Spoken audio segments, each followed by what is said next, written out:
Over the past few weeks and months, Hollywood has been at the mercy of one entity, or at least one genre. It seems if you want to be at the top of the box office heap, it pays to have your roots in comics, especially if it has the word Marvel attached to it. While I am a big Marvel and DC fan, and I love the fact that superhero movies are popular, especially since they keep getting better and better and better as each film arrives, the superhero stories are not always my favorite graphic novel or comics adaptations. There are serious dramas such as History of Violence, Snowpiercer, From Hell, 300, or V for Vendetta, sci-fi and fantasy choices like 30 Days of Night, Cowboys and Aliens, and Men in Black, and dark comedies such as Ghost World, The Losers, Sin City, and Kick-Ass. Whatever your taste, there's probably a graphic novel or comic out there for you, and there's a good chance that it was probably a movie last year, or at least sometime over the last few years. So here's a quick list of my 5 favorite films derived from a comic source. Number 5, Watchmen. I'm a big fan of Zack Snyder's first turn at the superhero genre. Alan Moore's graphic novel is the benchmark for everything that came before or after, and the highly anticipated movie divided fans more than anyone could have ever expected. While many were disappointed with the changes made to the ending of the novel, I found Snyder's direction to be ingenious and inspired, and his ability to capture the tone of the book as well as he did surprised me.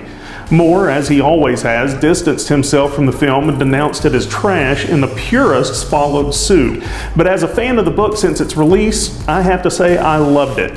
Framing Dr. Manhattan and delivering a nuclear blast is far more believable than a teleported giant squid, and is more in keeping with the gritty realism of the novel's first 3 acts, and I always found the ending to be the weakest point of the book. I did miss the Tales of the Black Freighter, but if you got the Blu-ray, it was included after the fact.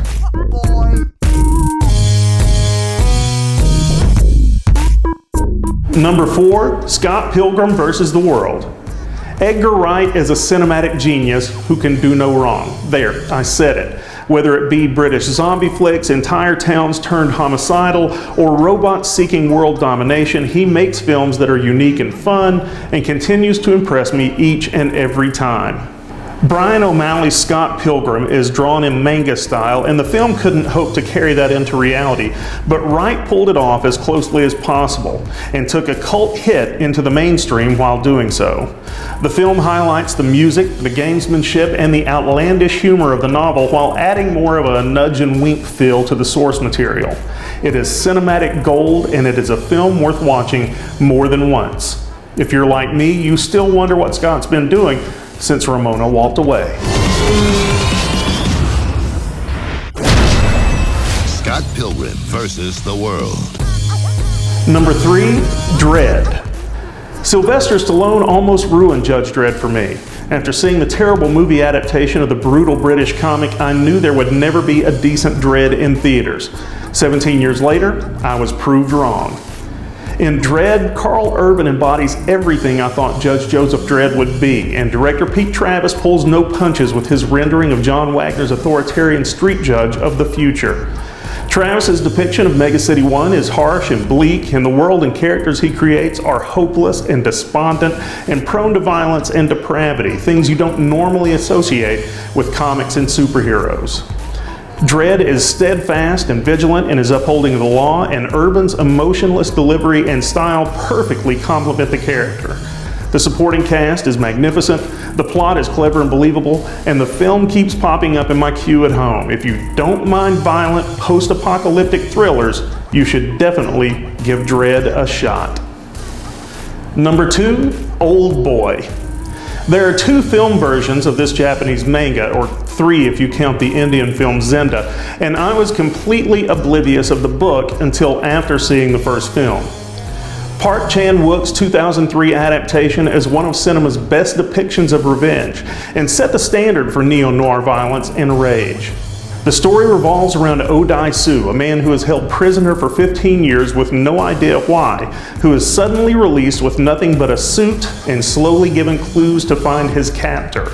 As Odai-Su attempts to find his captor's identity and motive, there follows an immense amount of violence, including one of the best hallway fight scenes in movie history, and a storyline that is far from family friendly. Still, it's a fantastic film, and I would suggest it to anyone who enjoys good cinema. Spike Lee directed a better than average remake 10 years later with Josh Brolin in the lead role, but the original is still the best. Number 1, Road to Perdition. Road to Perdition has its share of violence as well, with bank robberies, murders, and assaults on the menu, but at its core, it is a film about fathers and sons.